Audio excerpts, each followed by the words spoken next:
প্রিয় শ্রোতা মণ্ডলী, সর্বপ্রথম সেই বিশ্ব স্রষ্টা আল্লাহ তাআলার পরিভাষায় আপনাদেরকে জানাই আমার অন্তরস্থল থেকে সাদর আমন্ত্রণ, প্রীতি, শুভেচ্ছা, স্নেহশীষ ভালোবাসা এবং সালাম। আসসালামু আলাইকুম আরহামতুল্লাহি আবরাকাতুহু। আল্লাহ রব্বুল আলামিন আপনাদের সকলের ওপর শান্তি ও দয়া বর্ষিত করুন। তারপরেই জানাই, I touch my heart as the stars do. May the peace of Allah abide with you. সে প্রাচ্য দেশের মানুষদের মতন, সে পশ্চিম দেশের মানুষদের মতন আমি আমার হৃদয় তোমাদের উদ্দেশ্যে স্পর্শ করলাম। আল্লাহ রব্বুল আলামিন সেই বিশ্ব স্রষ্টা আপনাদের সাথে থেকে আপনাদের উপর শান্তি ও দয়া বর্ষিত করুন। Where you come, wherever you go, may the beautiful palms alone grow. তোমরা যেখান থেকেই আসো না কেন আর যেখানেই তোমরা যাও না কেন, সৃষ্টিকর্তার সুন্দর এই হাত দুটিকে প্রসারিত হওয়ার সুযোগ দাও।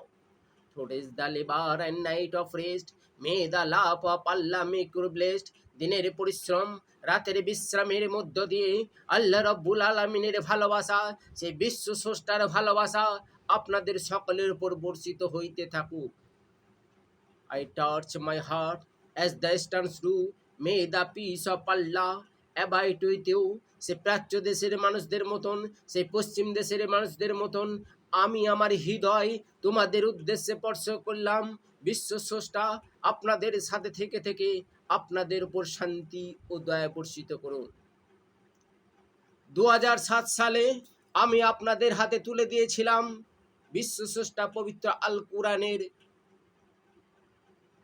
সংকলনে এই কিতাব শান্তি। আপনারা যাতে ইহকালে পরকালে শান্তি পান এবং পারিবারিক জীবনে, দাম্পত্য জীবনে, সাংসারিক জীবনে যাতে শান্তি পান, তার জন্যই লিখেছিলাম এই শান্তি নামক কিতাব 2007 সালে। আমি চাই আপনার পরিবারে শান্তি নেমে আসুক।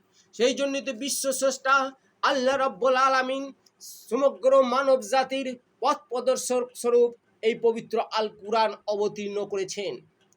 পবিত্র আল কুরআন একটা হচ্ছে সমগ্র মানব জাতির জীবন প্রণালী।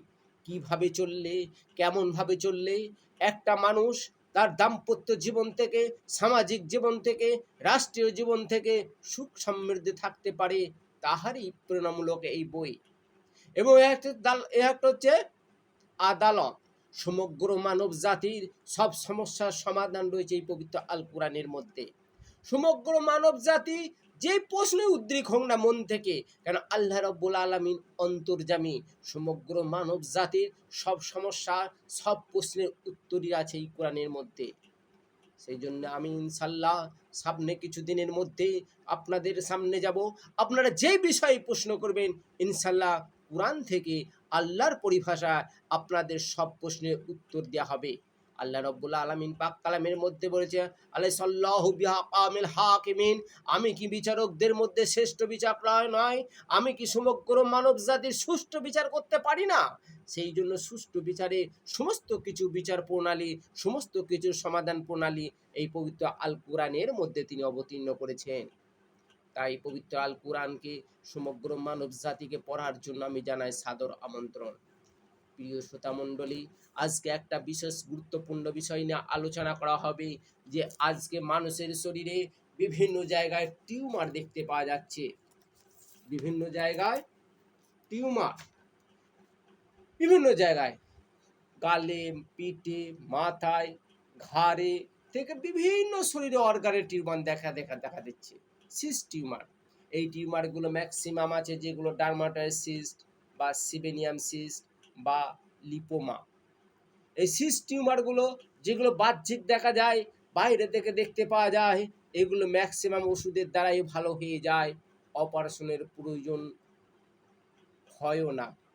আর মায়েদের ব্রেস্টে, ওভারি, জরায়ুতে যে সিস্ট টিউমার দেখতে পাওয়া যায়, এখানের মধ্যে কয়েকটা চিত্র মধ্যে দেখেছে, এটা হচ্ছে ওভারি। এই ওভারির মধ্যেও সিস্ট টিউমার দেখা যায়। এটা হচ্ছে জরায়ু বা জরায়ুর মধ্যেও টিউমার দেখতে পাওয়া যায়। এটা হচ্ছে ব্রেস্টে টিউমার দেখতে পাওয়া যায়। এই টিউমারগুলো ম্যাক্সিমাম বিনা অপারেশনেতেও ভালো হয়ে যায়। যদি অপারেশনের দ্বারাই বিনা অপারেশনে যদি ভালো হয়, তাহলে আমরা অঙ্গচ্ছেদ করতে যাব কেন? অঙ্গচ্ছেদ করতে যাব কেন যদি বিনা অপারেশনে ভালো হয়ে যায়? যদি অপারেশন করতে হয়, আমরা তার ব্যবস্থা করে দেব। আমরা চেষ্টা করি যে ম্যাক্সিমাম টিউমার যখন বিনা অপারেশনে ভালো হয়, অপারেশন যেগুলো হবে সেগুলো বলে দেবো এগুলো অপারেশন করতেই হবে। আর যেগুলো বিনা অপারেশনে ভালো হয়ে যায় সেগুলো আমরা বলি যে এখানে চিকিৎসা করাও, ইনশাল্লাহ ধরন্তরী ওষুধ রয়েছে, বিশেষজ্ঞ ডাক্তারবাবুদের দেখান। এখানে বহু পরীক্ষিত টিউমার, বহু পরীক্ষিত হয়েছে, অর্থাৎ ব্রেস্ট ওভারের জরায়ুতে যে সিস্ট টিউমার আছে এইগুলো বিনা অপারেশনেতেও ভালো হয়। তাই মায়েদের বলবো যে আপনারা অবশ্যই অবশ্যই অঙ্গচ্ছেদের পূর্বে, অপারেশনের পূর্বে আমাদের এখানে অবশ্যই যোগাযোগ রাখবেন, এবং যে কোনো জায়গায় টিউমার থাকলে অতি অবশ্যই আমাদের এখানে যোগাযোগ করবেন। মায়েদেরকে বিশেষ করে বলবো এখানে কয়েকটা এক্সারসাইজ আছে, দেখুন এই এক্সারসাইজগুলো যদি আপনারা করেন কয়েকটা আপনারা বিশেষ উপকৃত হবেন। ১ নম্বর হচ্ছে যে আপনাদের মাসিকের সময় যে যন্ত্রণাটা হয় এই যন্ত্রণাটা আর হবে না, এবং মাসিক ফ্লোটা যদি ভালো থাকে তাহলে ব্রেস্ট ওভার জরায়ুতে সিস্ট যে টিউমার এইগুলো হওয়ার চান্স কম আছে, না হওয়ারই চান্স বেশি।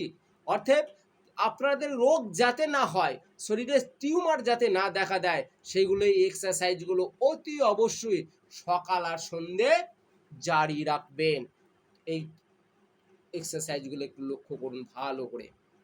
আমি মায়েদেরকে অনুরোধ করে বলছি, বিশেষ করে মায়েদেরকে বলছি যে আপনাদের ব্রেস্টে ওভারের জরায়ুতে যে সিস্ট টিউমার হয় এগুলি বড়ই লজ্জাকর দেখা দেয়, বড়ই আপনাদের বেদনা দেখা দেয়, এবং সামাজিক ক্ষেত্র আপনারা অপমানিত বোধ নিজেদেরকে মনে করেন। তাই তাই অপর টিউমার যাতে শরীরে না হয় সেই জন্য এই এক্সারসাইজগুলো অবশ্যই সকাল সন্ধ্যে জারি রাখবেন, এবং অল্প বয়স থেকে যখন থেকে মাসিক পিরিয়ড শুরু হবে তখন থেকে এক্সারসাইজগুলো শুরু করে দেবেন।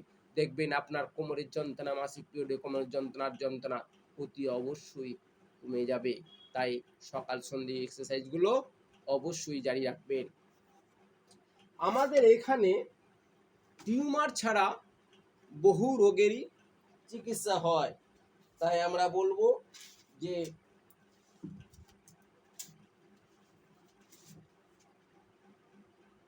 এখানে দেখুন টিউমার বিনা অপারেশনে রোগ নিরাময় করুন।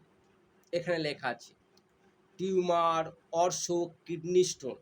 কিডনি স্টোন যদি অপকারী থাকে তাহলে আমরা বলবো অতি অবশ্যই আমাদের এখানে বিনা অপারেশনে কিডনি স্টোনটা বের হয়ে যায়। 10 mm পর্যন্ত কিডনি স্টোন বের হয়ে যাবে অতি সহজে। যারা অর্শ রোগে ভুগছেন বহুদিন ধরে, পায়খানার সময় ব্যথা, জ্বালা, যন্ত্রণায় রক্ত পড়ে, এই অর্শ রোগ থেকে যদি মুক্তি পেতে চান তাহলে আমাদের স্বাস্থ্য পরিষেবা কেন্দ্রে অতি অবশ্যই যোগাযোগ করুন। যাদের মাসিক সমস্যা, মায়েদের যেগুলো মাসিক সমস্যা, কোমরের যন্ত্রণা হয়, সাদা সিরাপ হয়, ব্রেস্ট ওভার জরায়ুতে যদি সিস্ট টিউমার থাকে, এইগুলোকে যদি ভালো করতে চান তাহলে অতি অবশ্যই আমাদের স্বাস্থ্য পরিষেবা কেন্দ্রে যোগাযোগ করুন। আর পুরুষের যে কোনো প্রকার গোপন রোগ, শীঘ্র পতন, ধাতু পাতলা, অক্ষমতা, কারণ এটা একটা দাম্পত্য জীবনে একটা সুকুমাই এনে দেয়। তাই কোনো রকম লজ্জা না করে পুরুষের যে কোনো গোপন রোগের ক্ষেত্রে আমাদের এখানে আসুন, অবশ্যই অবশ্যই আপনার সমস্ত শারীরিক সমস্যা সমাধান হয়ে যাবে, এবং আপনার দাম্পত্য জীবনও সুখময় হবে। যে কোনো প্রকার চর্মরোগ, যত পুরাতন চর্মরোগই হোক না কেন আপনাদের এখানে আসুন, অবশ্যই অবশ্যই উপকৃত পাবেন। আমাদের এখানে এন্ট্রি ফি মাত্র 100 টাকা। আপনি যদি 100 টাকা দিয়ে আমাদের একটা মেম্বার সদস্য হয়ে যান, আপনি 50 টাকার মাধ্যমে blood sugar, ECG, physiotherapy, free চক্ষু এবং স্বাস্থ্য পরীক্ষার সুযোগ পাবেন 1 বছর ধরে। মাত্র 100 টাকা এন্ট্রি ফিটা নিচ্ছি এই কারণেই। 100 টাকা এই মেম্বার, একটা ক্লাবের মেম্বার হতে গেলে 100 টাকা লাগে, আমাদের এনজিওর মেম্বার হয়ে গেলে 100 টাকা লাগবে, বৎসরে মাত্র 100 টাকা। তার বিনিময়ে 1 বছর পাবেন মাত্র 50 টাকায়। ব্লাড সুগার, ইসিজি, ফিজিওথেরাপি, চক্ষু এবং স্বাস্থ্য পরীক্ষা করার সুবিধা। এবং এই কার্ডের মাধ্যমে বর্তমান শহর তথা যেখানেই যান না কেন স্বাস্থ্য পরিষেবায় বিশেষ সুযোগ ও সুবিধা পাবেন। এখানে আমাদের যে ফোন নাম্বার আছেন 24 ঘন্টায় ইউজ করবেন, ফার্স্ট এড চিকিৎসাটা আপনি সঙ্গে সঙ্গে পেয়ে যাবেন। এইটা একটা বড় সুবিধা। সবাই আমরা চাইছি যে জনকল্যাণমূলক সংস্থার, এটা একটা জনকল্যাণমূলক সংস্থা, এই কার্ডের মাধ্যমে বা সমগ্র মানব জাতি একটা সংস্থার মাধ্যমে আনতে চাইছে এই কারণে যে আমরা লক্ষ লক্ষ মানুষ মিলে যদি সংস্থার মেম্বার হয়ে যায় তাহলে আমরা অতি সহজে প্রতিটি জেলায় এবং প্রতিটি ব্লকে বা থানায় সুপার হাসপাতাল, ল্যাব, নার্সিংহোম করতে পারবো। একটা থানার আন্ডারে 100টা গ্রাম থাকে, আর 100টা গ্রামের মধ্যে যদি 2000 করে লোক থাকে তাহলে 2 লক্ষ মেম্বার হয়ে যায়। আর 2 লক্ষ মেম্বার যদি আপনাদের 100 টাকা করে দেয় 2 কোটি টাকা হয়ে যাবে। আর 2 কোটি টাকা হলে বলুন কোন প্রজেক্ট আটকে থাকবে? আমরা যদি একটা ইসিজি, আমরা যদি একটা ইউএসজি মেশিন কিনি 15 লাখ টাকা দাম। এই 15 লাখ টাকা ইসিজি মেশিনটা কিনলে আপনি 300 টাকা ইউএসজি করতে পারেন, আল্ট্রাসোনোগ্রাফি করতে পারবেন। 300 টাকায় কি আপনাকে আল্ট্রাসোনোগ্রাফি করে দেবে? তাহলে আমরা যদি নিজস্ব ল্যাব করতে পারি, নিজস্ব নার্সিংহোম করতে পারি, নিজস্ব হাসপাতাল করতে পারি, আমরা হসপিটালের মতো সুবিধা পাবো, তাহলে আমরা কেন করব না? তাই আমরা নিজেদের স্বার্থে, পরিবারের স্বার্থে, মানব জাতির কল্যাণের স্বার্থে আমরা সবাই এগিয়ে যাই। আর নিজেরা নিজেদের থানায় বা নিজেদের জেলাতে একটা করে হাসপাতাল, ল্যাব, নার্সিংহোম গড়ি। আল্লাহ তাআলা আমাদের সকলকে বুঝার তৌফিক দান করুন এবং জনকল্যাণমূলক কাজে অংশগ্রহণ তৌফিক দান করুন। কারণ আল্লাহ রব্বুল আলামিন এই বিশ্ব স্রষ্টা পবিত্র আল কোরআনের 30 পারায় 98 নম্বর বায়ানাতে বলেছেন, ইয়া আইয়ুহাল্লাযীনা আমানু আমিলুস সলিহাত উলাইকা হুম খায়রুল বারিয়া জাযাউহুম ইনদাহুম জান্নাতিন আদবিন তাজরি মিন তাহতিহাল খালিদিনা ফিহা রাদিয়াল্লাহু আনহু ওয়া রাদু আনহু। যারা আমাকে বিশ্বাস করে, যারা স্রষ্টাকে বিশ্বাস করে এবং সৎ কাজ করে, স্রষ্টার সমস্ত হুকুমকে মানে এবং সৎ কাজ করে, আর তারাই হয়ে যাবে সৃষ্টির শ্রেষ্ঠ। তাদের পুরস্কার স্বরূপ আপ্যায়নের জন্য যে স্থায়ী জান্নাত বা স্বর্গ, সেখানে ওরা চিরকাল থাকবে। তাদের প্রতি বিশ্ব স্রষ্টা সন্তুষ্ট, আর তারাও আল্লাহ বিশ্ব স্রষ্টার প্রতি সন্তুষ্ট। বিশ্ব স্রষ্টা তাদের প্রতি সন্তুষ্ট, তারা বিশ্ব স্রষ্টার প্রতি সন্তুষ্ট। এই পবিত্র আল কোরআনে অন্যত্র আয়াতে বলেছেন, আল্লাযীনা খালাকাল মাউতাল হাইয়া লিয়াবলুয়াকুম আইয়াকুম আহসানু আমালা। আমি মানব জাতিকে পরীক্ষা করার জন্য তাদের জীবন আর মৃত্যু দান করেছি, কে তাদের মধ্যে সৎকর্মশীল তা পরীক্ষা করার জন্য। বিশ্ব স্রষ্টা অন্যত্রে কোরআনের মধ্যে বলেছেন, যখন তাদের জাহান্নামের আগুনে দগ্ধ করা হবে, নরকের আগুনে দগ্ধ করা হবে, তখন তারা বলবে রব্বানা আতিনি ফাইনি মিনাল আযাব। যখন তাদের আযাবের মধ্যে নিক্ষেপ করা হবে, তখন তারা রব্বানা আতিনা তখন তারা বলবে, হে আমাদের প্রতিপালক, আমাদের আরো কিছুদিন সময় দিন, আমাদের দুনিয়াতে একবার পাঠান, আমরা সৎকর্ম করব, পূর্বে তা করব না। তখন আল্লাহ বলবেন যে আমি কি তোমাদের দীর্ঘ সময় দান করিনি? তখন তো তোমরা সতর্ক হতে পারতে। তোমার দিক নিকটকে সতর্ককারী আসে নাই?